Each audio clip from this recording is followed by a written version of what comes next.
Hello Valley family, you're welcome back to my channel. In today's video, I'm going to share with you on how to make your own shawarma at home. This is a step-by-step guide, everything you need to know about shawarma. See, after this video, just go and find a spot to start your own shawarma business. So for this, we'll be using a boneless chicken. You can as well use your chicken breast or any part of your chicken and just remove the bones and use the flesh. In this case, I'm just using the boneless chicken for this and I'm cutting it into strips. See, you can as well proceed to marinate your chicken just like this, but I just want the ingredients to really penetrate well. This is going to make the chicken to really cook faster and the ingredients is just going to sit in well into this chicken. So I'm just going to cut all these into tiny strips like this. Like I said earlier, you can just rub all your marinade on your chicken without cutting it into tiny bits like this. And you can use any part of your chicken, marinade and debone it. So that is totally up to you, but you can just try out this method. This is quite very easier. After cutting this, the ingredient is just going to sit in where it's going to be tasty. So after cutting this, since I'm not going to be leaving this to marinate for a long time, so after cutting this, we go ahead now and make the marinade.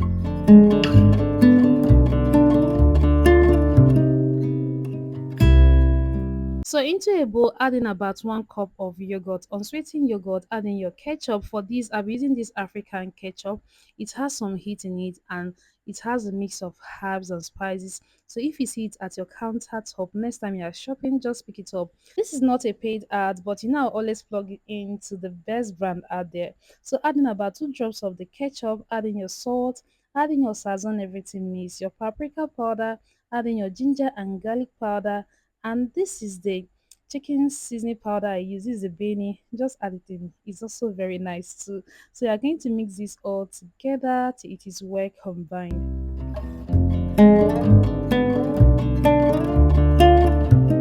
Transfer the chicken we have already cut into this marinade and I'm going to make sure that every part of the chicken is well coated.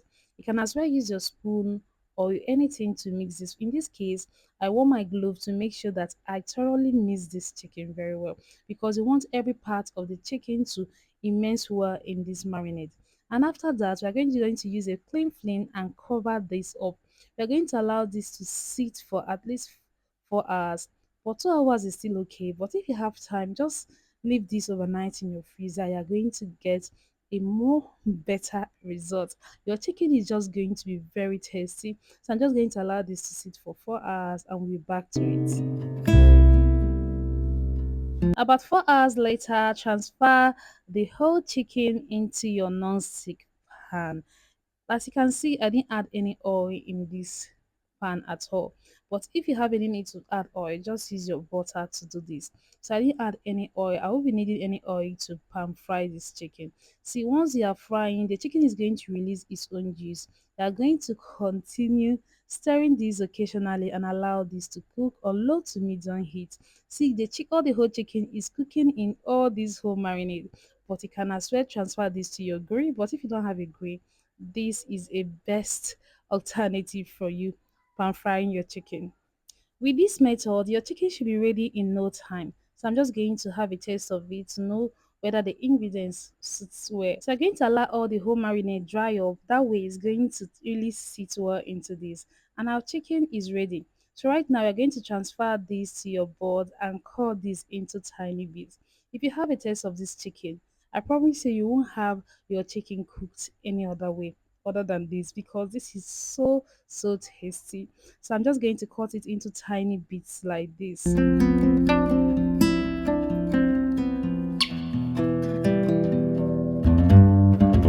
And this is what it should look like. I know you're tempted to eat it at this point. Please just leave it and let's continue with what we are using the chicken for. So into the bowl now, I'm just going to be grating some carrots and I've already scraped and washed the carrot.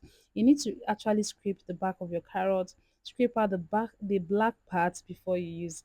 And you see our grater, I'm using the grater to grate it. So I'm just going to grate it into tiny bits. You don't want it very big, very obvious in your shawarma. So I'm going to grate it into tiny bits just like this.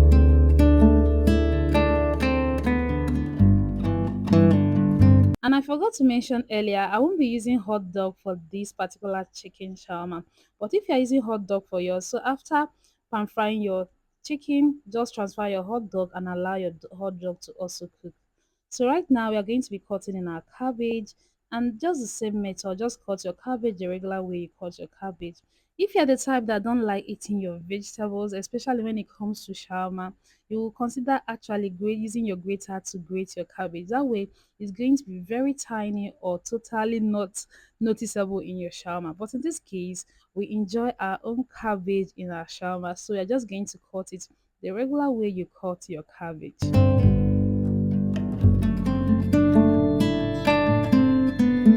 So this is what it looks like after cutting. We are going to be transferring the whole cabbage into our bowl of grated carrots.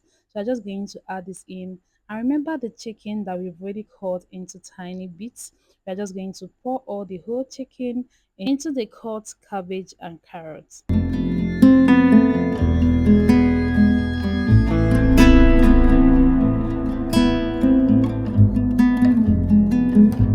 This already looks so good already. And another secret of making a tasty shawarma is on how you make your cream. See guys, if you get your cream and get your chicken, let me just tell you, you've gotten the best shawarma.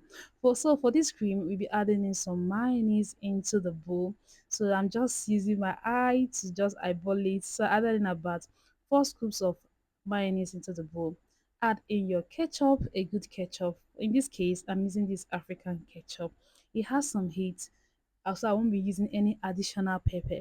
But if you're using the regular ketchup, you can consider adding in a little bit of your Cameroon pepper. So add in your evaporated milk. I use this Hollandia brand. So I'm just going to mix this all together. So at this case, if you have your condensed milk, add in about 2 tablespoons of condensed milk. But if you don't have condensed milk, add in your sugar. In this case, I just use 1 spoon of sugar. Please don't do too much. If it's too sugary, you won't like it at all. So please don't do too much. So I added in some more evaporated milk to loosen up the sauce, and that is why it is like this. So after mixing, I'm just going to take out a little quantity out from it. You'll see how I'm going to use that one later. And this is how to make your own cream. But if you want it a little bit tangy, add in some lemon juice. But I'm making this for my kids, so that is why I didn't go in with the lemon juice. So I pour in the already cut cabbage and your grated carrots. You're going to mix this very well. And like I said earlier, the best bet for me to mix this very well is by wearing a hand glove and going in deep into this and make sure that every part is well mixed. And mind you, make sure to change your hand glove as you do. You won't use the same hand glove you used to touch your raw chicken to actually make do with your already cooked chicken. At least you all know that, right? And I'll be making use of the store-bought shawarma bread. So this is how it comes. When picking, make sure you don't select the ones that has already bent so much or the ones that are already tearing up when you are picking it up. So that is one trick you should know. So make sure to just buy a one that at least is still well rounded in shape like this. So this is what it looks like. So I've already cleaned my work surface and I'm just going to place the shawarma bread on my work surface. So I'm using 2 shawarma bread. I'm not opening this up. We are using 2 shawarma bread to make this. You can as well open up yours and use one, but in this case I'm using two. So you just proceed to scoop in these chicken and cabbage goodness you have already mixed. Just scoop this in and add in as generous as you can into your shawarma bread, just like I'm doing.